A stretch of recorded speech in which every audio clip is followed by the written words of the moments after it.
You pushed me because I'm black! The shout came from my left. An angry reply shot back from my right. I was sitting directly between them, in the middle of my new high school classroom. It was my first day. The shouts were flying right over my head, like I wasn't even there. I looked to my left, all black students. I looked to my right, all white students. I was the only Asian American in the room, sitting in the empty space between two worlds. And in that moment, I realized something. To everyone in that room, I was invisible. That feeling, the feeling of being completely unseen, is the most painful lesson there is. And it's the hidden lesson inside one of America's most famous novels, To Kill a Mockingbird. The story takes place in the 1930s, in the small, segregated town of Macomb, Alabama. We see the world through the eyes of a young girl named Scout Finch. She lives with her brother Jem and their father, Atticus, a wise and respected lawyer. Now, their town has two people who are invisible in very different ways. The first is their neighbor, Boo Radley. Boo never leaves his house. He's a ghost story. The kids spend their summers inventing games about him, acting out rumors, treating him like a monster. It's a powerful reminder. How often do we create monsters out of people we simply don't understand? But Scout starts to wonder. She finds small gifts, chewing gum, carved figures, hidden in a tree near his house. Later, when a neighbor's house catches fire, someone quietly puts a blanket over her shoulders in the cold. It was Boo. He isn't a monster. He's a kind, lonely person, ignored by the entire town. The second invisible person is Tom Robinson. Atticus Finch is given a difficult case. He must defend Tom, a black man accused of attacking a white woman, Mayella Ewell. The town is furious. They can't believe Atticus would actually try to defend him. When I first came to the United States, some classmates asked me if I was Jackie Chan. It was the only Asian name they knew. It was ignorant and humiliating, because they weren't seeing me. They were seeing a stereotype. This is exactly what happens to Tom Robinson. During the trial, the evidence is clear. Mayella's injuries show her attacker was left-handed. Tom Robinson's left arm is crippled, useless. But the jury doesn't see that. Tom testifies that he felt sorry for Mayella because she seemed so lonely. This is his biggest mistake. The white audience is angered that a black man would pity a white woman.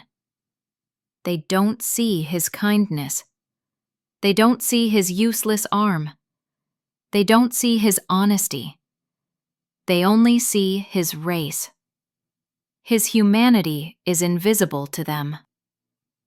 Despite all the evidence, the jury declares Tom guilty. Atticus knew he would lose. So why did he do it? He was teaching his children what real courage is. I wanted you to see what real courage is.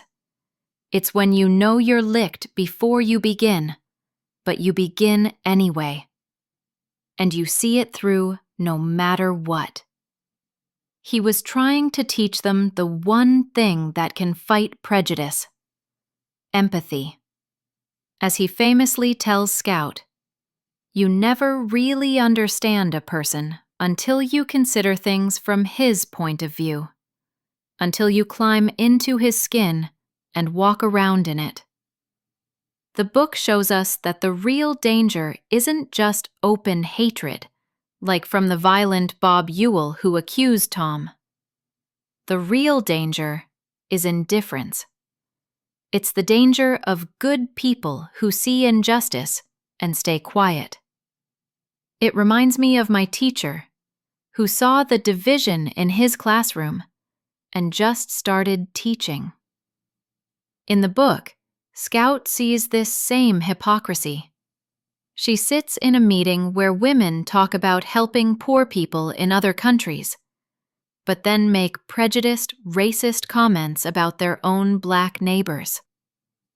They condemn prejudice in other parts of the world, but ignore the racism right in front of them. In the end, Tom Robinson, whose innocence was invisible, is killed trying to escape prison. And the other invisible man, Boo Radley, is forced to act. The angry Bob Ewell attacks Scout and Jem, and Boo runs out of his house to save them, killing Bob in the struggle. The sheriff decides to protect Boo.